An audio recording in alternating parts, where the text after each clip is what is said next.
Sintacong, Cavite. Sa mga bundok mong kabiyak ng mga ulap, mga ilog at dagat, katipan sa pagsikat at paglubog ng araw, nakita mo ako, pero mas nakita kita. Ang makulay mong kasaysayan, ang mga bayaning sa giting mo nanahan, ang mga naipanalo mong laban. Kaya Cavite, sa pagkakataong ito, hayaan mong ikaw naman ang masaksihan ng mundo. Kahit matagal na kitang kilala, nabibilib pa rin ako sa ganda ng iyong mga tanawin. May ganda kang hindi matatanggihan miski ng mga dayuhan. Alam mo, nagugulat pa rin ako kapag nararanasan ko ang mga kwentong naririnig ko lang noon tungkol sa'yo. Totoo sila. Magmula sa mga kalsada mo at plaza, sa mga simbahan mo at parke.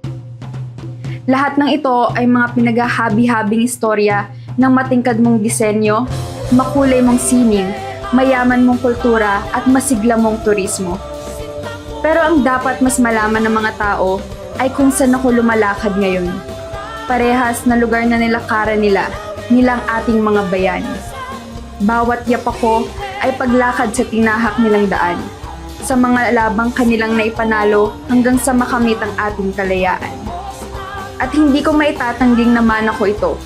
Kayamanan kong itinuturing ang dugong nananalaytay sa aking pagkatao. Ang kanilang mga pininiwalaan, tapang, talino at hindi matatawarang pag-ibig sa bayan.